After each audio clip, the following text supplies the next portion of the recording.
The snake tribe charges the gates of Fort Magrat with a big-ass wooden stake, while the guards on the wall of Fort Magrat shoot arrows at them.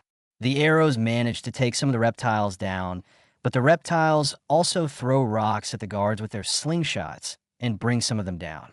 The whole area is a mess.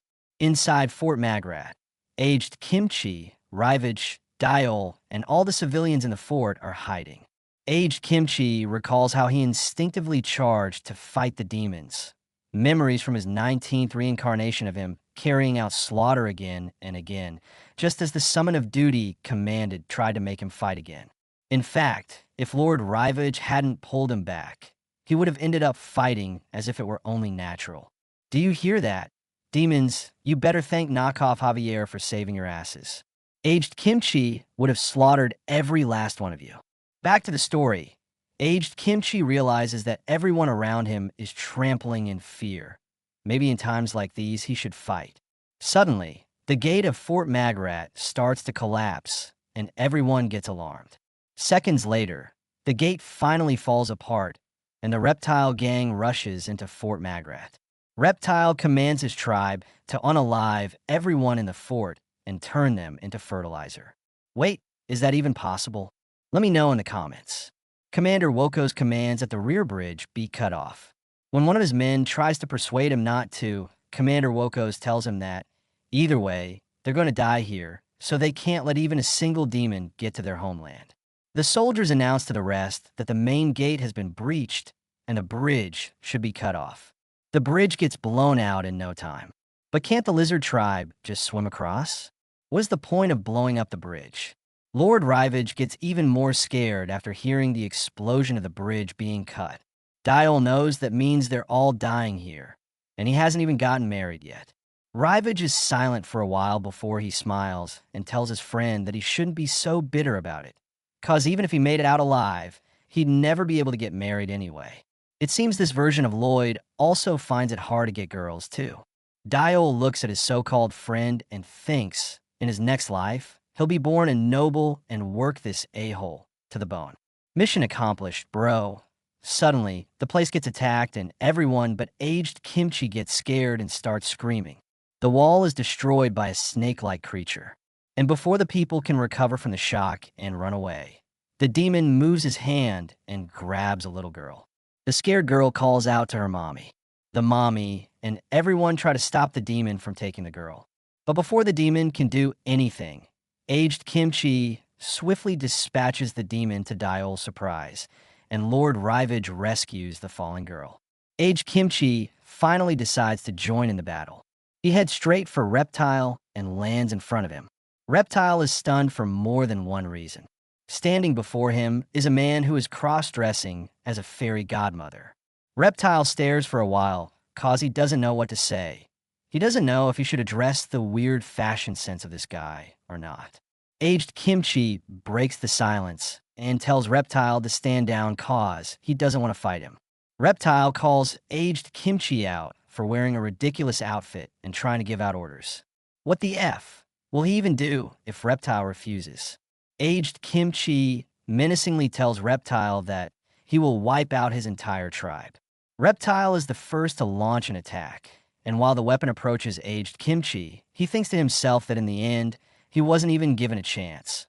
This is his only option, so if it's his fate, he'll accept it. He will become the one who slays demons. Out of nowhere, Reptile is disarmed by the final boss, Demon Lord Kratos, with a pretty nasty kick. Aged Kimchi is speechless. What the helly? Reptile was kicked a few meters away by Kratos, who seems to be out of breath from running all the way here. But he manages to look up and sees aged Kimchi just staring at him. Bro starts to freak out. Out of all places, he met him here. Reptile gets back up, and before he can reveal Kratos' identity as the Demon Lord, Kratos stomps him in the face to silence him. Is this guy trying to get the final boss slain this early in the game? Kratos continues to stomp the disobedient Reptile for invading the humans. He doesn't even give him a chance to explain. Kratos stops momentarily, looks at aged Kimchi as if he is mentally asking him if it is enough. Then he returns to stomping Reptile. All Kratos wanted was for them to live peacefully, doing farming and to live like no one knew they existed. He never asked Reptile to do any of this. He angrily tells Reptile that he doesn't even have to fight. All he had to do was to just eat and live. So why is he being so selfish? Mentally, Kratos hopes these actions will convince aged Kimchi to let this slide and not go after the rest of the demons that he cares about. Aged Kimchi finally speaks. He tells Kratos that he knows him. Kratos stops and turns to look at aged Kimchi. Aged Kimchi asks, "He is the demon lord, Kratos, isn't he?" Kratos starts to get scared that he starts to lose all color after realizing that he might be the first to kick the bucket here today. The demons nearby stop fighting after hearing that the demon lord himself has arrived. They see Kratos and aged Kimchi talking, but luckily, they are far enough that they can't hear what they're talking about. Meanwhile, Kratos, who is clearly trembling in fear, tries to deny what aged Kimchi is saying. He asks if Kratos is the name of a computer operating system. But aged Kimchi is no fool. He didn't ask because he was clueless. It was a final confirmation. So bro better stop playing dumb. Kratos knows he has already figured it out and is absolutely sure. If he keeps spacing out, he's 100% getting hit first. So right now the best thing he can do is he quickly charges towards aged Kimchi. He places his hands on the ground. Aged Kimchi also seems ready for anything. Kratos then stabs his horns into the ground, to the shock of all the people around, both demons and humans. Wait, aren't these guys supposed to be fighting to the death? Kratos stands upside down in front of aged Kimchi. Aged Kimchi just stares at his butt for a while, and he even starts to get confused. The demons around notice this, and they quickly assume it's the demon lord's new threatening pose meant to confuse his enemy. Aged Kimchi asking Kratos, what's the big idea here? What is he trying to do? Kratos tells aged Kimchi that he is doing a grand bow. It's a gesture that expresses the utmost gratitude or apology, and that he, Demon Lord Kratos, truly and sincerely has no intentions of invading a human world. That snake of a subordinate marched out on his own, and he came rushing here to stop him. Aged Kimchi tells Kratos that he doesn't expect him to believe a demon's words, does he? The almighty demon, Lord Kratos, pleads for aged Kimchi to believe him. He'll apologize 100 times, until these horns of his were down. But to the nearby demons around, the demon lord is using a threatening bull-like stance to tear up the ground, as expected of a demon lord. Seriously, the level of glazing that Kratos gets from the demons should be a crime. Even when he is begging for his life, it is considered evil. As Kratos is begging for his life, he thinks he must look pitiful and disgraceful. But if he doesn't do this, all the demons will die. So, as a responsible leader for the sake of his people, he'll gladly endure any humiliation. He recalls something like this from his past life, where a man who I think is his father bows down to beg another man. The man mocks his dad for begging on his knees, and he even threatens to mess up their Yelp ratings. His dad promises that the mistake will not happen again, so he should please forgive them just this once. He recalls how sad he was that day, but currently, he is in the same position. He begs aged Kimchi continuously. Aged Kimchi thinks it's useless for Demon Lord Kratos. He exists to kill him. He raises his magic wand, as if he wants to grant a wish. He plans to unalive Kratos right now, and then the rest of the demons will follow. Aged Kimchi, you ruthless son of... I wouldn't say the word because I'm trying to be clean on YouTube. Kratos continues to beg, though, and aged Kimchi notices something strange about the way he begs. He bangs his head on the ground exactly 10 times each time. Then he rests for a second, and then another 10 times. This rhythm feels oddly familiar, 10 times, 10 times. Then it finally hits him like Trunken. Kratos' pattern feels like the player who controlled him for 19 times to play the game. It feels like the summon of duty. It was always 10 times, even when searching the land of demons. The player always searched in sets of 10. Even before jumping into a trap, he would always count 10 times without fail. And even when aimlessly picking at dirt with no meaning, 10 times each time. Even before he watched another video, he would also share Manhwa talks videos 10 times. Back to the story, Kratos tells aged Kimchi that he is extremely, absolutely sorry. You should please spare them. Well, that is something you never thought you would hear a demon lord say. Even aged Kimchi noticed that his speech pattern was uncharacteristic of a demon lord. He wonders why the player, also known as the Summon of Duty, has come before him in the form of the demon lord. Well, it's a long story. He refused to be you, so now he is this. Aged Kimchi tells Kratos to stop begging and just go away, cause he is this close to killing him. Kratos gets excited, picks up Reptile, and thanks aged Kimchi for this. He will never have forget this grace for the rest of his life. He shouts for the 4-star army to retreat. He quickly tries to dash away from here. The demons are confused, cause the retreat order came out of nowhere. Some wonder what happened, but others explain that if it's the demon lord, they'll just do it. The demons start retreating, and just when aged Kimchi turns his back on them, Reptile realizes that this is the perfect opportunity to pull off a sneak attack. He calls aged Kimchi a worthless vermin, jumps down from Kratos' shoulder, and charges at aged Kimchi to try and unalive him. Kratos yells for Reptile to stop, but he is already too late. In one swift move, aged Kimchi unalived Reptile. Honestly, how did he butcher a perfect sneak attack like that? This is why you don't yell before you attack someone. Kratos and the other demons are stunned. He looks at Reptile's dismantled body plaster on the wall. He turns to look at aged Kimchi while sweating a ton like he knows he is so screwed. Kratos starts to panic again, but aged Kimchi tells him that he understands that this was not Kratos' will, but Reptile's own decision. Honestly, Kratos is surprised, but a win is a win. Aged Kimchi turns to walk away like the badass he is, and tells Kratos that if he ever shows that horn of his in the human world again, he had better believe that he will unalive him. Kratos is left completely speechless. It wouldn't be a surprise if he wet himself at this moment. After the demons left Fort Magrat, the citizens came out of hiding, and Lord Rivage and Dial asked aged Kimchi what had happened to him. They were worried when he suddenly disappeared. Turns out, Bro was so fast that they didn't see him take out the demon to save the little girl. Aged Kimchi explains that there was a fight, so he went to fight. Lord Rivage is surprised that aged Kimchi fought against those terrifying demons. Commander Wokos walks up to aged Kimchi and bows to him. They saw how he struck down the demons in one move and made the others kneel. He asks that aged Kimchi forgive his discourtesy earlier. Lord Rivage is surprised again.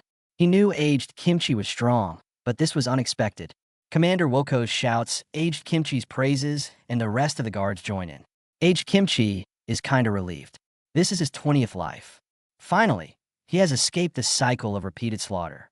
He smiles and thinks. In this life, he chooses the path of sparing others. I am sorry, correct me if I'm wrong, but didn't he slay 2 demons? While facing the guards, his strange outfit shows, and the guards are left speechless.